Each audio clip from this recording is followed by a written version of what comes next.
What's up, y'all? Welcome back. 88 Fitness Live. Thanks for tuning in. We're usually live 12 Eastern Time Sunday. We're a little early today. Camille's got some things to do.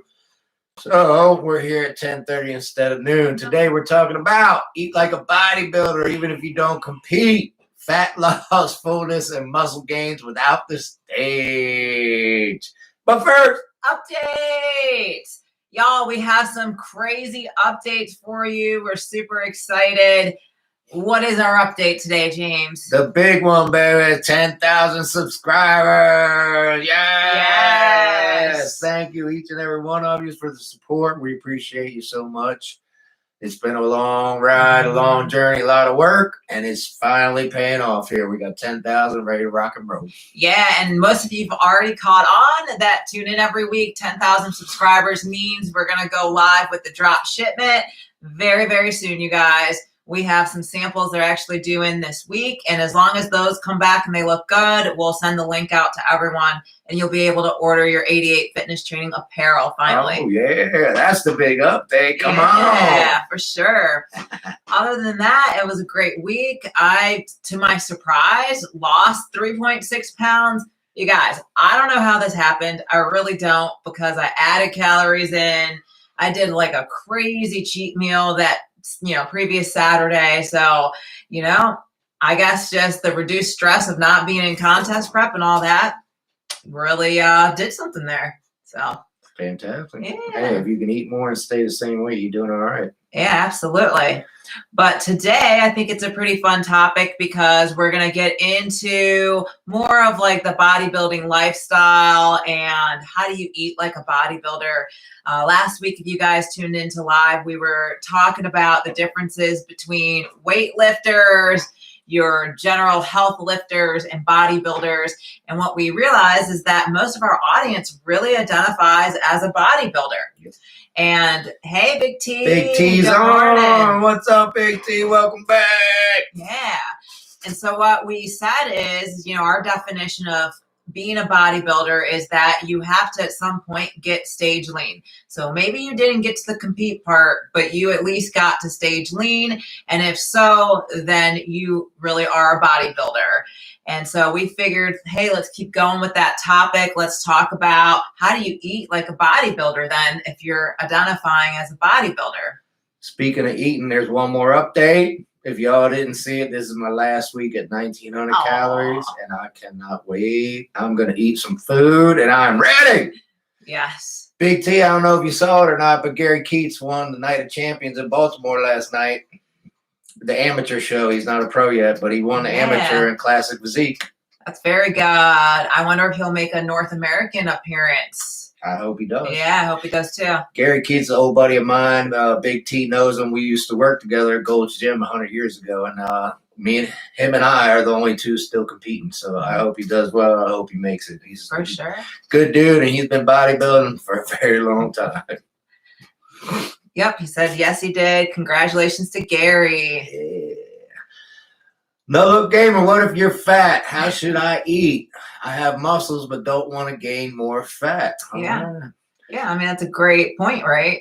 So the first thing you got to do is track how many calories you're eating consistently, and then lower your calories every week until you reach your goal weight. Yeah, you know what? Look, No Gamer, one of the things that I think gets people hemmed up is like, you got cutting, you got bulking, and you associate muscle growth with the bulking and not the cutting part, right? Because you're in a deficit. And I've fallen victim to this trap too. It's like, I want to gain muscle, but I'm already at my weight cap. What do I do?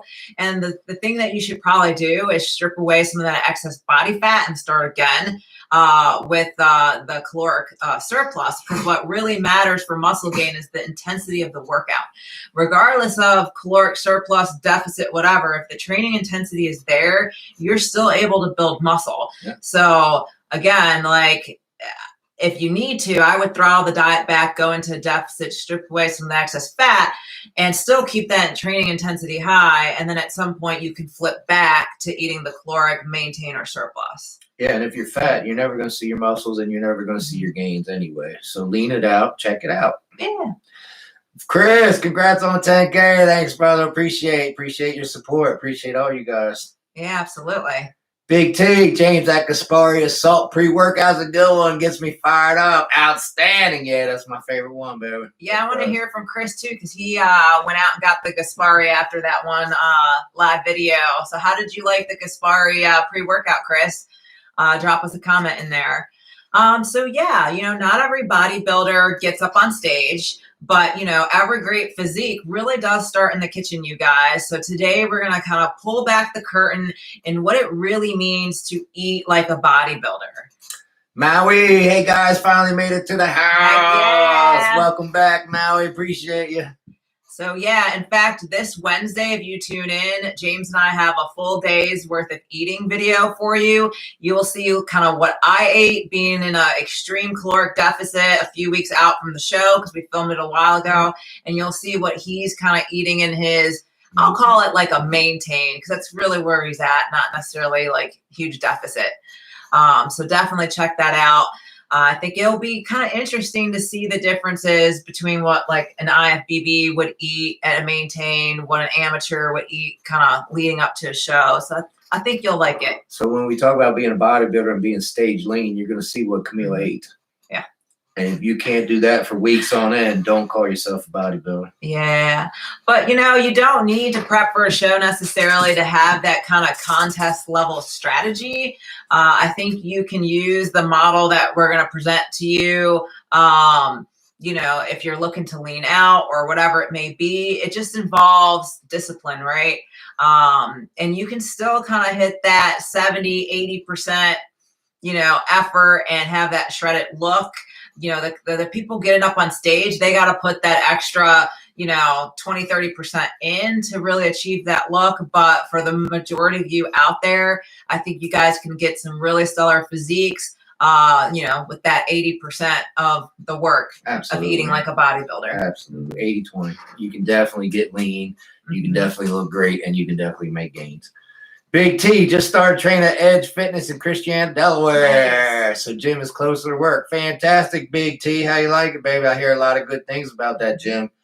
So we are in Maryland, but we're right next to Delaware. We're way north. And I actually grew up in Elkton, which there isn't much in Elkton. So we went to Newark, Delaware for everything, including groceries. So yeah. Good for you, T. I hear a lot of good things about that gym, and I know a bunch of people work out there. Yeah.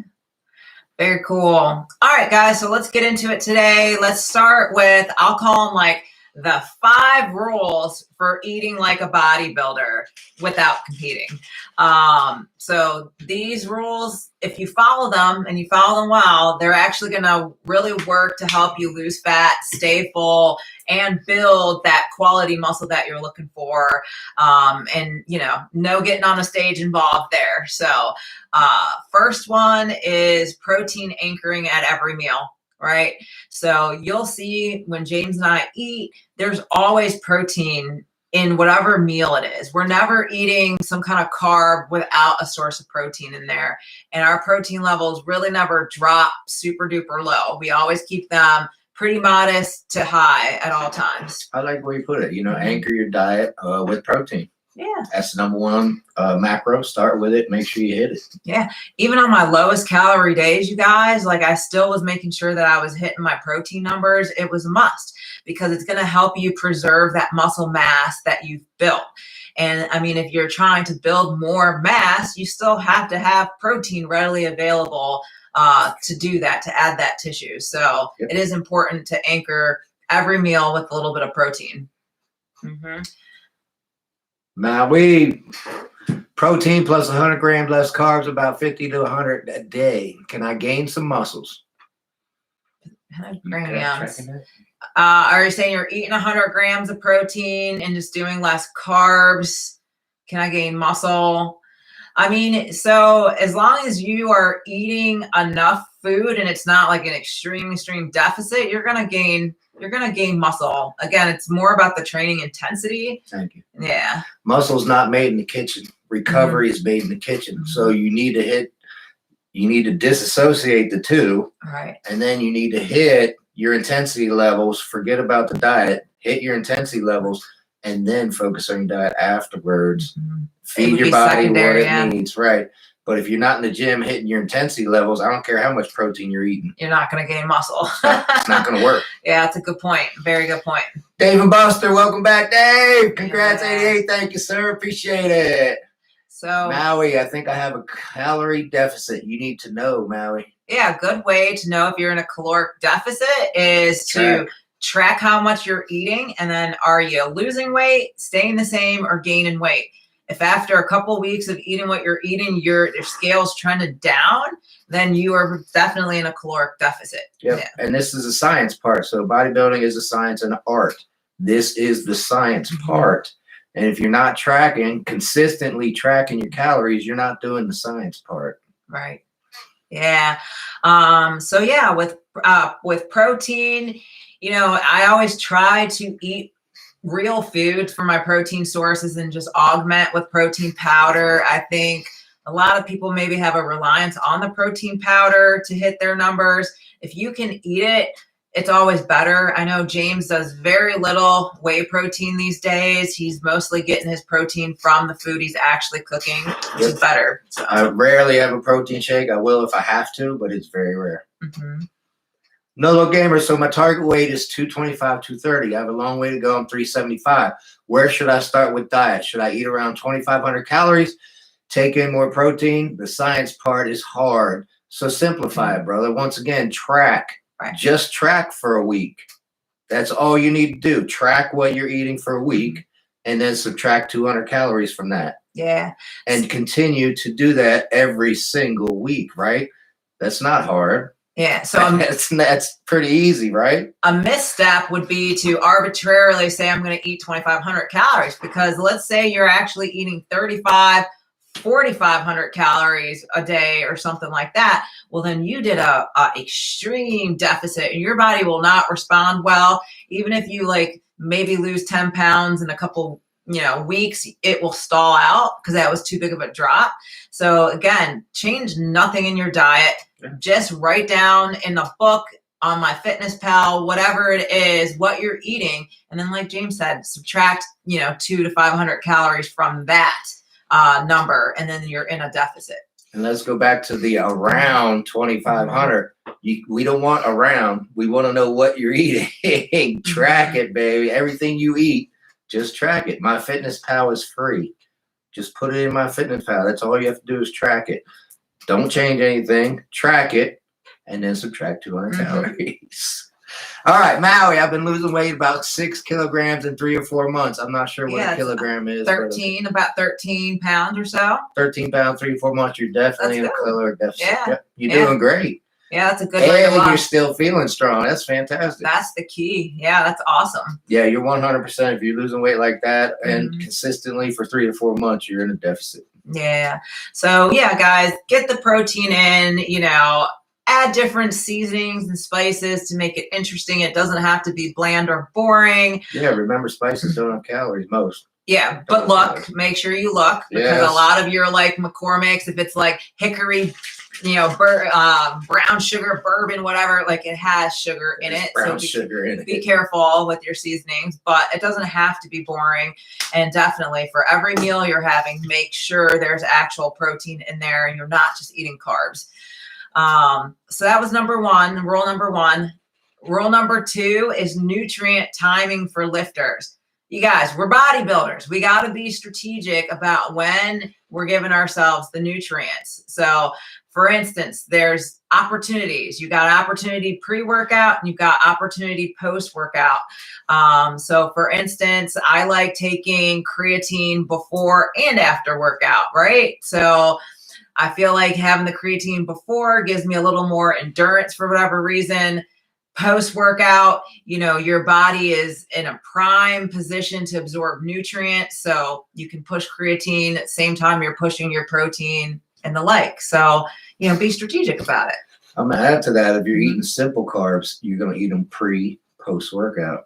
That really should be the only time you're eating simple carbs. The rest of the time, if you're eating carbs, it should be complex. Yeah, absolutely. And you'll hear me say that quite a bit in some videos coming up in this bodybuilding series that I'm filming. I was very strategic of when I had my race cakes and my rice, and I would try to make sure I had that in the meals prior to going out to the gym and lifting. That way I had energy, I had stamina to keep the intensity high. Yeah, good point and good plan. Dave and Buster, I've started supplementing with 3 grams of leucine with meals within the first 48 hours after working out. Nice. How's that working for you? Yeah, how do you feel with that? That's awesome. That's good, yeah.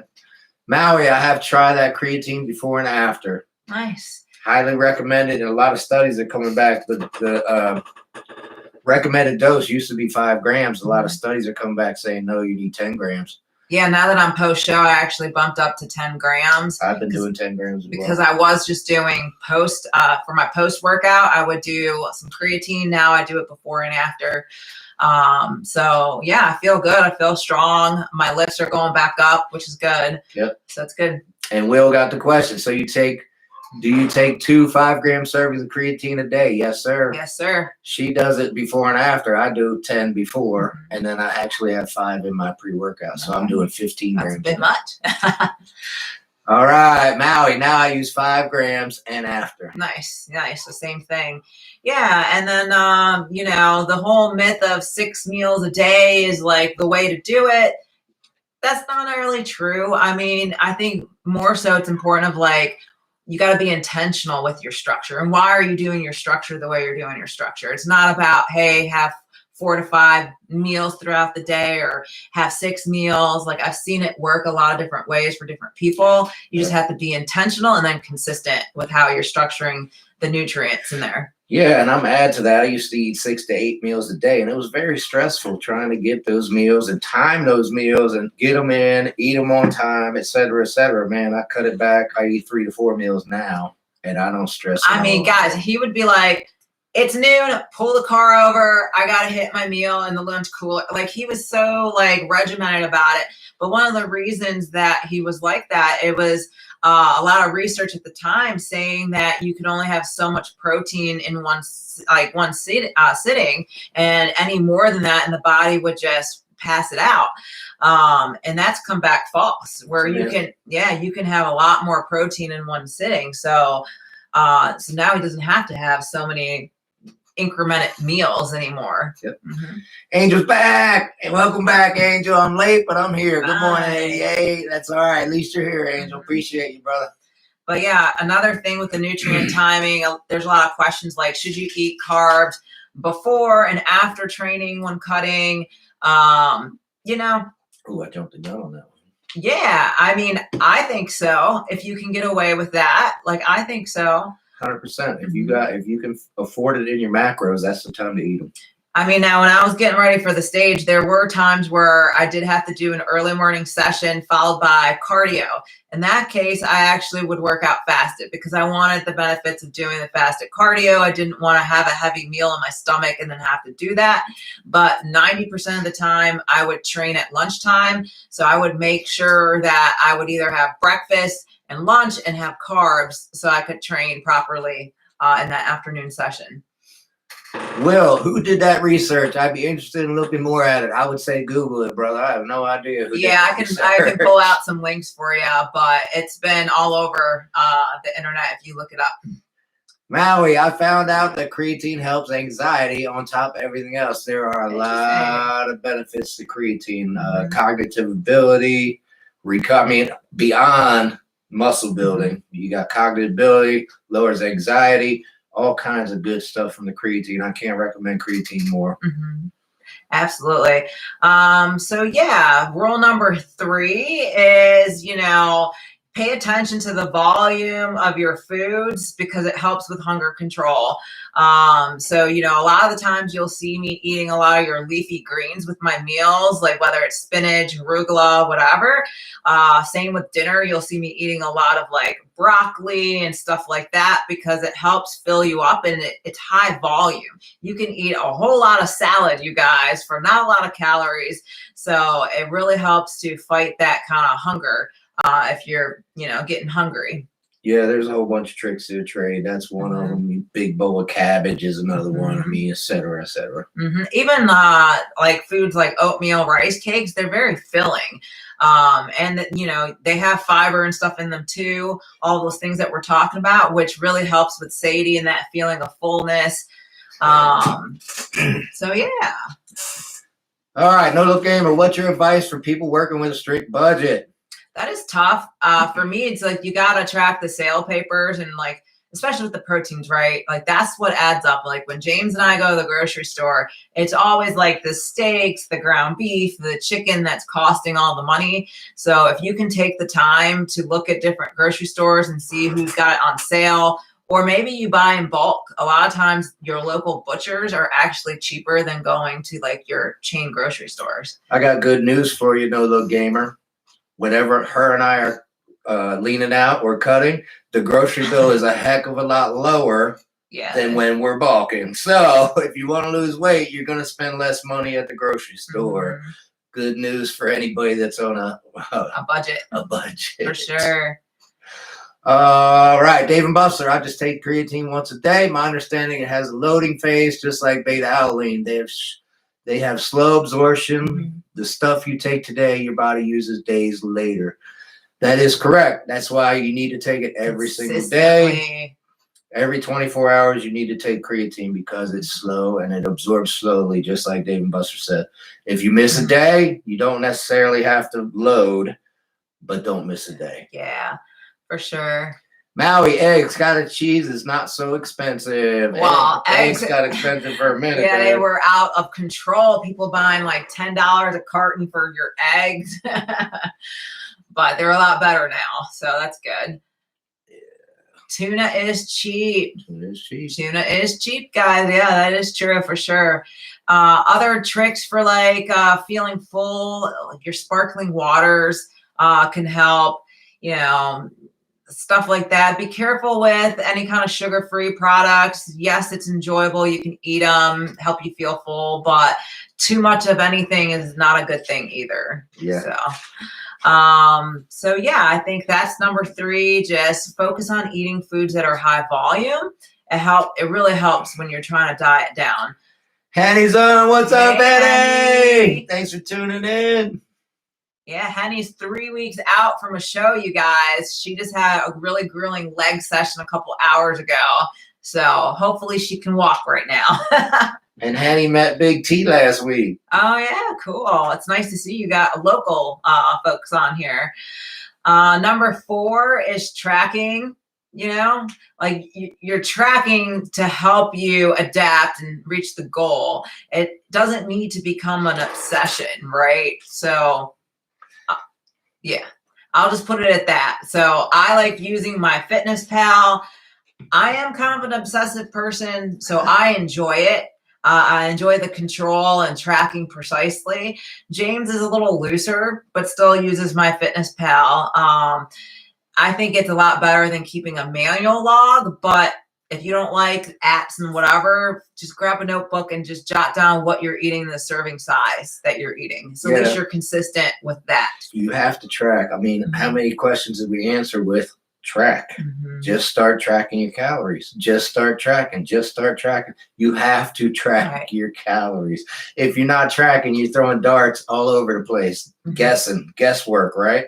Take the guesswork out and do the science. So what I like about it, especially if you are trying not to obsess and you want to still live a little life, it helps you know where you can maybe enjoy something that, you know, otherwise you're not sure whether it fits into your plan. So a good example, like I'm going to a baby shower this afternoon.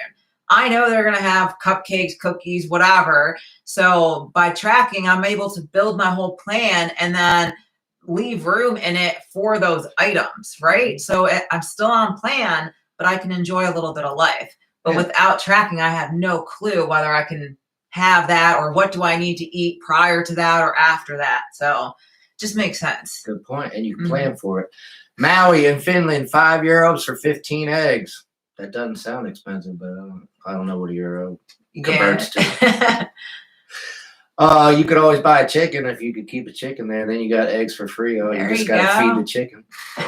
Henny's on the treadmill, getting her cardio in. I love it. All right.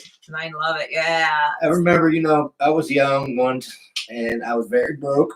I'm trying to remember what I used to eat that was cheap and it was good for you. I can't really recall. It's the same food: chicken, tuna, etc. Milk's not too expensive. Big T, meal timing is key. Yes, it is, sir. Yes, it is. So, the biggest thing with eating like a bodybuilder is basically making sure that you're not underestimating or overestimating your intake. All right. Like that is like the number one thing with eating like a bodybuilder. It has to be within the margins of where you're supposed to be. I mean, it can be give or take maybe 10%, but you can't have these wild swings where you're like, crap, I undershot by 600 calories today, and oops, I overshot by 600. Like, you can't have those crazy fluctuations in there. It has to be pretty flatline there. And you can't you can't go on a weekend and say, I'm going to eat whatever I want and then start tracking back on Monday. We're going to get to that later in the live today for sure. Dave and Buster, what macros do you set in MyFitnessPal? 30% protein and fat and 40 for carbs? It depends on the goal and the person's sensitivity to some of that, Dave. So when I was cutting, I was actually 50% protein, 30% fat, and then, the rest in carbs. But it depends. Like, if you are bulking, you probably could get away with 50% carbs and, Right now I'm at 40, 40, and 20. 40 protein, 40 carbs, 20 fat. Yeah, and I'm at 40 carbs, 30 protein, 30 fat. I usually don't go too far under 30% fat. I try to keep that kind of consistent for hormonal change. But at some point, depending if your calories are super high, that might be too high of a number. Like, you're eating too much fat for the day. Yeah. But what I would do, you guys, is the first thing I would look at is setting my protein. Make sure I'm getting that gram per body weight or 1.2, somewhere in there. From there, I would go ahead and set the fat percentage, right? So make sure you're getting around that 30, 25% fat, and then whatever's left, that's what I would do as carbs, especially if you're looking to lose weight and shred that body fat off. So just a little tip there for you guys. The fifth rule is discipline, not deprivation, you guys. Like, I think there's this myth of clean eating where it's just kind of like, yeah, I'm going to eat clean. That means I can't have anything. I'm just going to be deprived for like weeks and months on end. Like, bodybuilders don't think that way, you guys, because this is the goal that we have chosen for ourselves. We want to do it. So for us, you don't feel like you're deprived necessarily. Like, for me, it's like, I've chosen this lifestyle. For me, this feels good because I'm in control of what I'm putting in my body. I don't necessarily feel like I'm missing out. Now, if I'm like a couple weeks out from show, that might be a different story. But if we're talking about, get into that 80% of stage lean, it's not like a deprivation thing at that point. I'm going to put on top of that, define eating clean, because you can eat 77 chicken breasts. It's still going to bust your calories. You're still going to put it all to waste because it's too much food. Yeah. It's all clean food, but it's too much, right? Maui, what carbs do you recommend? I mean, I definitely like your rices, your potatoes, quinoa's good. If I'm doing something like pre-workout or post-workout, again, like rice cakes, even fruit, like your fructose is good to eat. So fruits and veggies are big. And then for complex carbs, I like oatmeal. Sweet potatoes are huge. They're one of my favorites. I don't really do rice or pasta too often. Right. I hardly ever do pasta. And then bread. I'll do bread every once in a while as well. Now, I will say, because we're talking about like 80% of, what maybe a bodybuilder that's competing would do. I think if like you're at work and someone brings in that box of donuts and it's post-workout, go ahead and have a donut, right? Like, it goes back to the nutrient timing. If you're going to have something that's like not quite clean, it's processed, whatever, that's the time to do it, right? And not outside of that.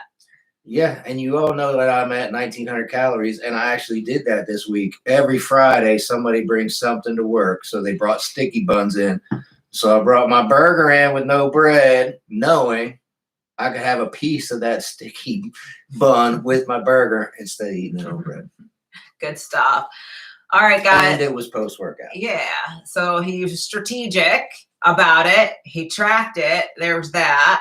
And he made adjustments, and he anchored with protein, right? Because he had the burger. So all good stuff there. So those are our 5 rules. If you actually want to eat like a bodybuilder, definitely protein anchoring with every meal. Pay attention to the nutrient chiming. Eat foods that are high in volume to fight that hunger control. Definitely track if you want, to be consistent there, but don't obsess. And then, hey guys, it's about discipline, not deprivation. So those are your 5 kind of rules, if you will, for what actually works to lose fat and eat like a bodybuilder. Yeah. Chris, eating for purpose rather than pleasure. Yes, sir. It's like you eat for function, not for taste. It's the same way of saying it. So that is like challenging for some people. And so one of the things that it's challenging for everybody. Yeah.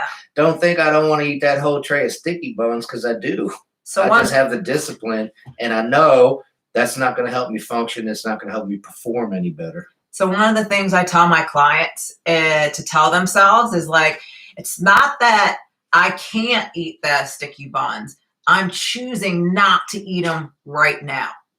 So that's not to say that you can't eat a sticky bun tomorrow or next month or next year. They will always be there.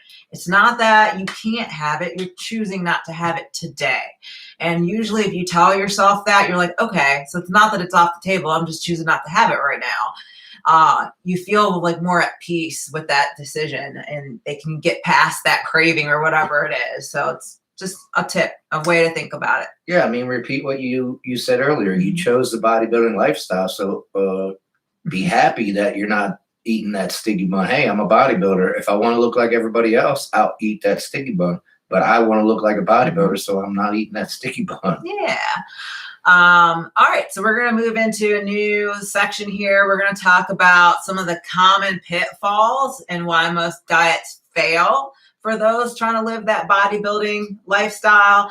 And, really we're going to talk about like, what are those key things that people miss when they're trying to eat like a bodybuilder? Because without the right mindset and plan, most people will fail at this lifestyle.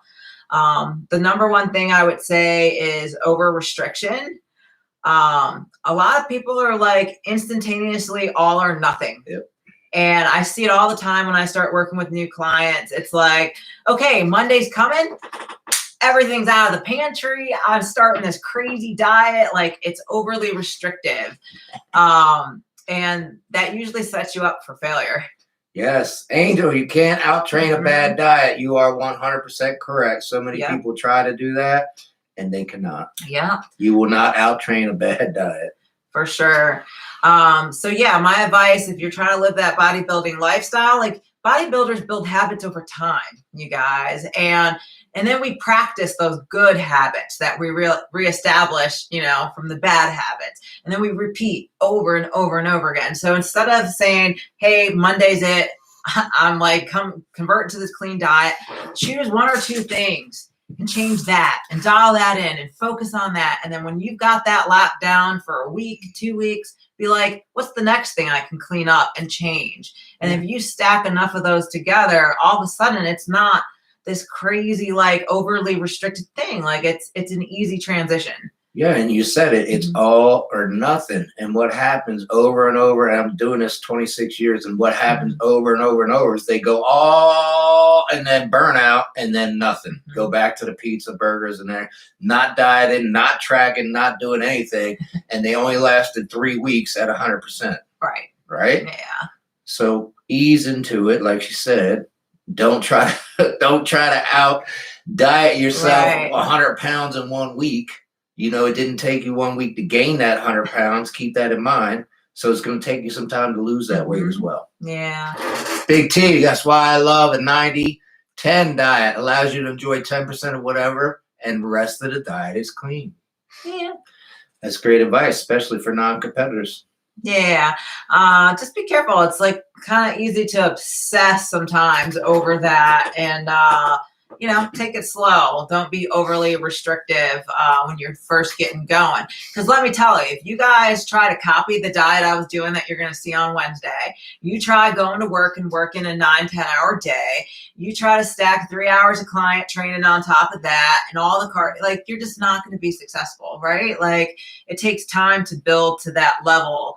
So start slow, like go slow to go fast, to go smooth is kind of how it works. Yeah, I was watching The Rock. I mean, this is a little bit off subject, but it applies. I was watching The Rock on a video one day, and he's talking about changing your life. And so many people just want to flip 180 degrees and switch everything, change everything right away, right off the bat, and then it never lasts. Instead of doing that, just stop one bad habit. Right. Just stop one bad habit. Whatever that bad habit is, booze, soda, junk food, whatever it is, stop one bad habit. Right. You got it. Another reason why a lot of people will fail at living this bodybuilding lifestyle is just the lack of protein variety. Like, they will eat chicken, or maybe it's tuna, so much that they're just kind of like, I can't do this anymore. They feel like their foods don't have a lot of creativity. And in part, maybe that's true. As bodybuilders, one of the things that you will realize very quickly, that because you're tracking, it is easier to separate out your carbs, fats, and proteins, right? The days of eating these grandiose casseroles where everything's mixed in, or it's just too difficult to track. So we don't do that. Like, we'll cook a protein, we'll cook a starch, we'll cook some vegetables. Maybe you have some like healthy fats with like avocados or something like that, nuts, but we don't combine a gazillion ingredients. So a lot of people will basically get sick of eating whatever protein and then basically stop dieting.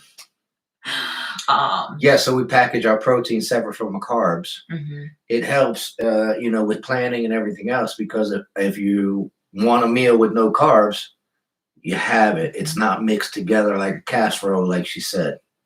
All right, Dave and Buster, how do you guys quickly guess your body fat percentage after getting off the scale? I look at my abs for definition and weight every day. Not bad, not bad. I got chunks of butter back here in my love handles, and I know by how fat they are pretty much my body fat percentage, but it took me 20 years to be able to figure out that, brother. Yeah, I do a similar thing. Like, I'll do a side bend, and depending on how much kind of like there is there with the body fat, I can tell.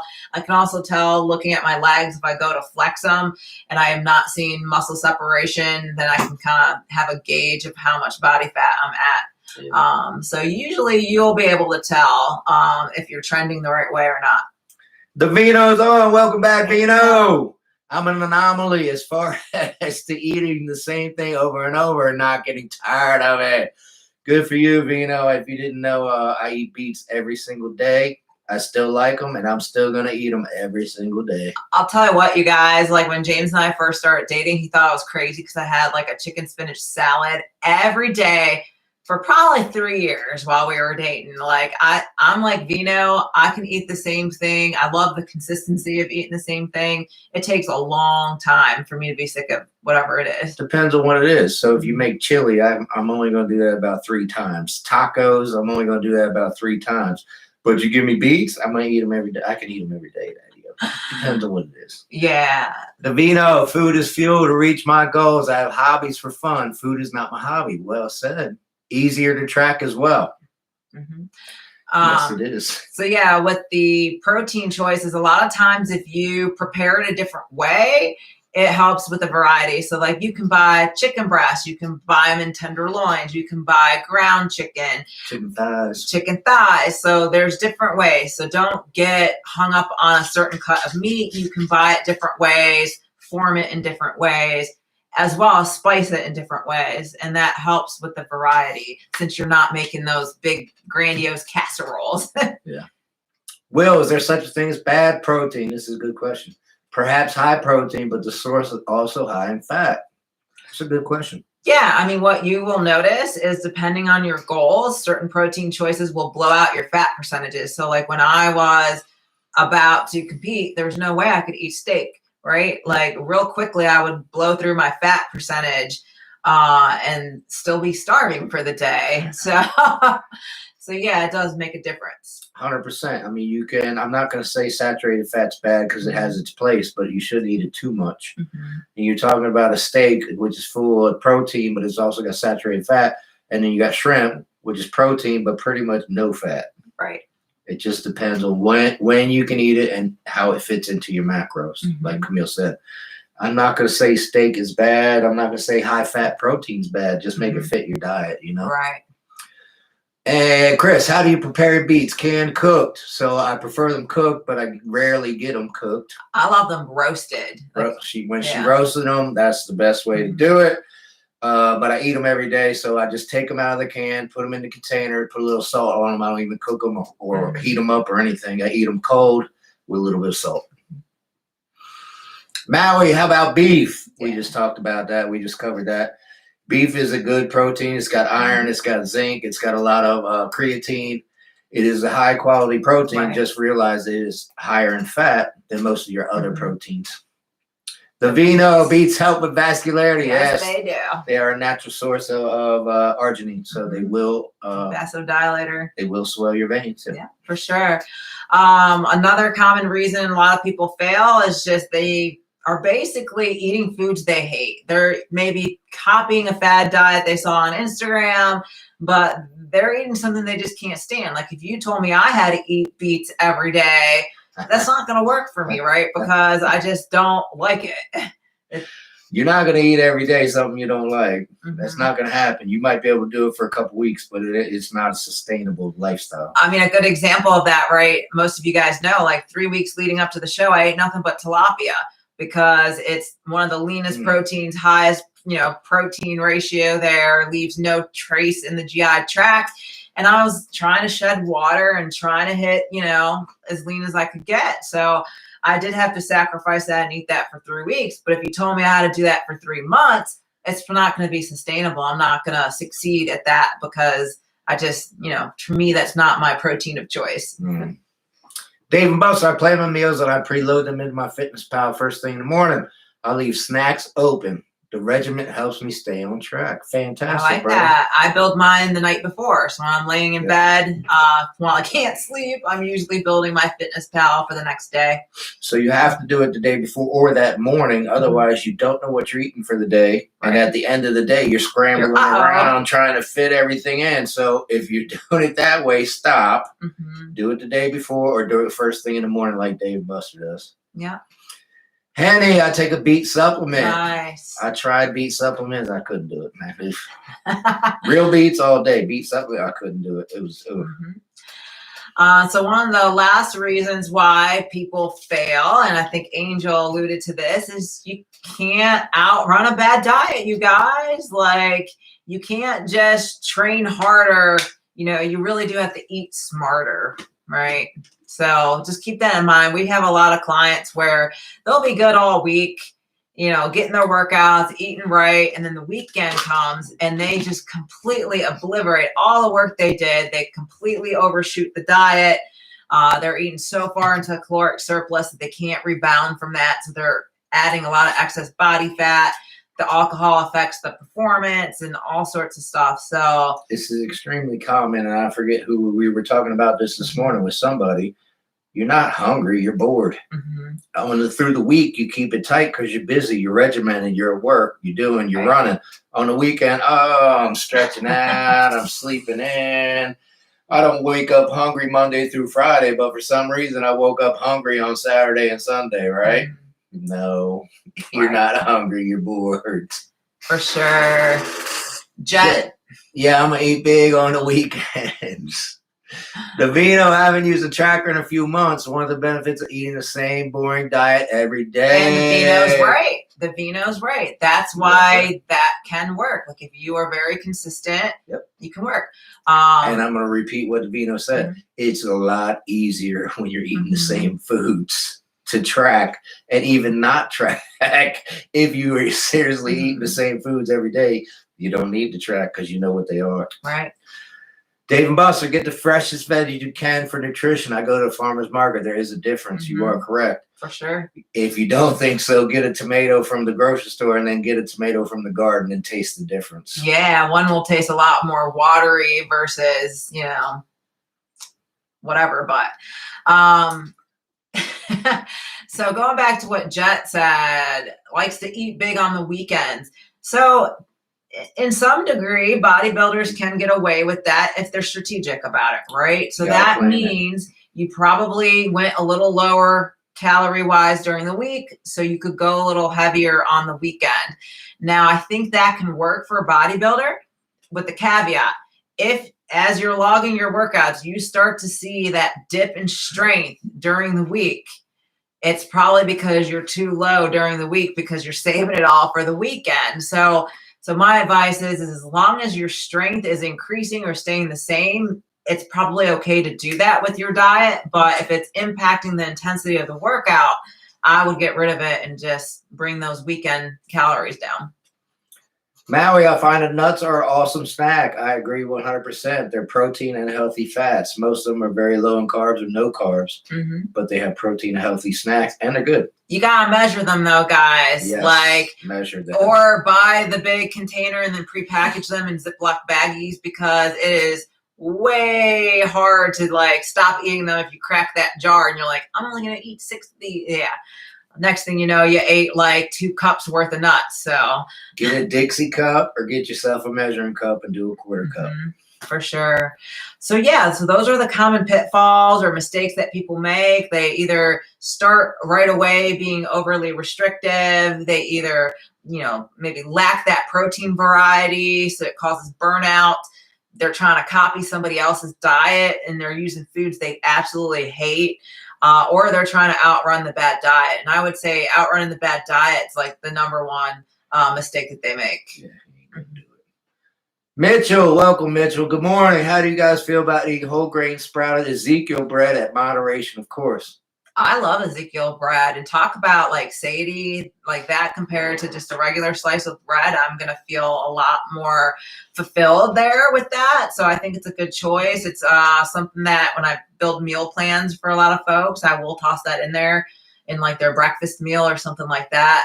Helps give them sustainable energy. So I love Ezekiel bread. It's a great choice. It is very healthy, but I have to disagree. I hate it. It tastes nasty. It tastes like it's stale. I don't like Ezekiel bread. I've tried it a handful of times, and I do not like it at all. But as far as healthy goes, yes, it is a very healthy option. All right, where we at? Maui agrees. Chris, chop walnuts in my Greek yogurt every night. Oh, that sounds fantastic. Nice. I used to do a lot of Greek yogurt with cottage cheese right before bed, since it's a slow absorbing. It's got the casein protein in there. Did you put nuts in there? Definitely not nuts, no. Okay. But I could see why someone would do that. It's a texture thing. Yeah. And taste. Yeah, for sure. I mean, that's like a parfait, baby. The granola would be way better, but Chris's walnuts are probably a better choice there. Absolutely. So yeah, there you have it, guys. So whether you're in a cut or a bulk, I think the 5 rules we gave you and the pitfalls, I think they work both ways. They're good for either one. So definitely take a look if you're truly trying to live that bodybuilding lifestyle. It all kind of centers around the nutrition, right? Like the intensity of the workout and the nutrition. So you got to get that locked down, you guys. Dave and Buster, I like Dave's good seed bread, but I usually make my own sourdough. Very Fantastic. nice. Mitchell, also cottage cheese. I've heard mixed emotions about it. I mean, most people can't get past the taste. So there's that. Mitchell, I hate cottage cheese, bro. I mean, I hate it. I ate it for 15 years every night before bed. I don't anymore. But I hated it every 15 years. Every time I ate it, I hated it. If you dress it up with a bunch of stuff, it might be good. But if you try to eat plain cottage cheese, God bless you. Yeah, so some of my clients will like to put some like sugar-free jams or jellies in there with the cottage cheese. You can mix it with the yogurt like I do. I make James a lot of egg bakes. It's just like 4 eggs with a cup of cottage cheese. It gives it a really great texture. So there's a lot of different ways you can consume the cottage cheese if that's what you're trying to work into your diet. Yeah, put them in the egg bakes and bake them. That is fantastic. We've been using cottage cheese for fillers for other stuff too. Yeah, so if you like chicken salad, you guys, and you don't want all the calories from the mayonnaise, you could use the cottage cheese mixed in there with the chicken. You can add different types of dressings. Like we'll use like a light Caesar and mix that all together with some cut up vegetables. It's a really great option, healthier option for you. Yeah, when you're talking cottage cheese, I can get down with it like that, especially in the egg bake. That's fantastic. It makes the egg bake fantastic. For sure. But to straight open the cottage cheese and just start eating it, no. No, man. God bless you if you can, but oof. Big T, other than food you consume, you should focus on gut health. Yeah, so that's always a good thing, because if your digestion's super slow, it's not helping you any. So definitely. Maui, you guys are great. Appreciate that, Maui. We appreciate each and every one of you guys. Chris, can't do cottage cheese. Greek yogurt is the closest I can get. I mean, you're not kidding, Chris. If you're getting like plain Greek yogurt, that's just about equivalent as the cottage cheese, honestly. Like, I can't do it personally. Some people can't get past the texture of cottage cheese. Some people can't get past the taste. Some people, it's both. Yeah. Some of our clients will blend it up so it doesn't have those curds to it. Yeah. Big TIS. I don't know what that means, brother. Angel, I had a little cottage cheese in my homemade enchiladas. Fantastic. It's a good substitute for sour cream. Yeah, I forgot about that one too. I could get down with cottage cheese like that as well. I've seen people replace the ricotta cheese with cottage cheese for like a lasagna. Like if you want a healthy lasagna, they'll make like zucchini noodles with ground turkey and then cottage cheese. So a lot of different ways to make it interesting. Yep. All right, guys. Well, those were our main tips for you guys. We love everything that everyone's sharing. In fact, keep dropping those tips in there. Like, what are some of those kind of diet hacks, if you will, that you love? And make sure you check out next week. We will have a lot of content that are all kind of supplement and food related for you for bodybuilding. So help you support your goals there. And we're going to have to go back here for a second. I'm going to change this from the 5 rules to the 5 laws. All right. The 5 laws. The 5 laws of eating like a bodybuilder. There you go. Protein anchor, nutrient timing, volume foods for hunger, track, and discipline, not deprivation. The 5 laws of eating like a bodybuilder. There you go. All right, guys. Well, thanks for tuning in. We appreciate you guys all jumping in early today. I apologize for that. Thank you, everyone, for showing up early. We got, life happens. What are we doing next week, matter of fact? We'll be back to our regular time, more than likely. Okay. Yeah. But yeah, and thank you for those 10,000 subscribers. Yes. We really appreciate each and every one of you. And yes, the drop shipment apparel store is on its way. So definitely stay tuned for that one, you guys. Angel said, I'm ready for the bulk. Me too, Angel. Me too, baby. Dave and Buster, this week I'm restoring my first barbell from the 90s. Oh, that's cool. Like the 32 millimeter feel. Nice. Fantastic. That's awesome. That is, hey, if you can restore stuff like that, man, you can get a whole bunch of equipment for cheap. For sure. Will, thank you guys for being on. Of course. Thank you for tuning in, Will. We appreciate you guys. All right. Thank you so much, Maui. See you guys later. Bye, everyone. Have a good weekend.